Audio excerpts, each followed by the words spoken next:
සම්මා සම්බුද්ධ ගුණය කිසි තැනක වරදීමක් නැති පරිදි නොපැහැදිලි බවක් නැතිව අතෙලෙහි ඇති දෙයක්සේ ඊතා පැහැදිලි ලෙස අනිකකුබිලින් උගනීමක් හෝ උපදෙස් ගැනීමක් නොකොට තමන් විසින්ම අතීතානාගත වර්තමාන යන කාලත්‍රයට අයත් වූද කාලත්‍රයට අයත් නොවූද සියල්ල දැනවදාළ බැවින් තථාගතයන් වහන්සේ සම්මා සම්බුද්ධ නම් වෙති.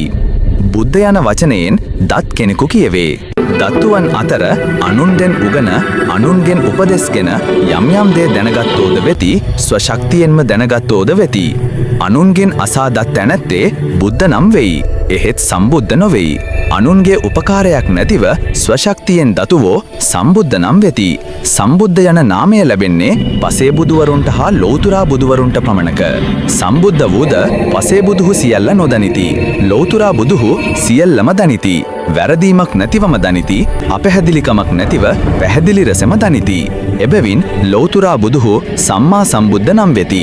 සම්මා සම්බුද්ධ යන වචනය අභිධර්ම පිටකයේ පුග්ගල පඤ්ඤත්ති ප්‍රකරණයෙහි මෙසේ විස්තර වේ. කතමච පුග්ගලෝ සම්මා සම්බුද්ධෝ ඉද එකච්චු පුග්ගලෝ පුබ්බේ අනන්සුතේසු ධම්මේසු සාමං සච්චානි අபிසම්බුජ්ජති තත්තච සබ්බඤ්ඤුතං පාපුනාති බලේසුච වසීභාවං අයං උච්චති පුග්ගලෝ සම්මා සම්බුද්ධෝ. සම්මා සම්බුද්ධ නම් කවරේදයි විවරණය කරන මේ පාඨය එහි ඇති වචන පටිපාටිය අනුව තේරුම් කිරීමට දුෂ්කර පාඨයකි.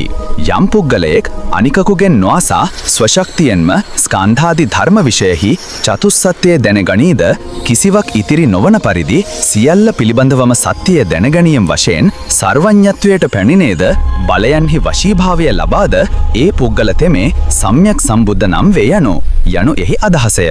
අප බෝධිසත්වයන් වහන්සේ අතීත බුදුසසුන් වල ත්‍රිපිටක ධර්මය උගන ශමත විදර්ශනා භාවනාවන්හි යෙදී ඇති බැවින් පෙර ජාතිවල ඒ ධර්ම අසායත.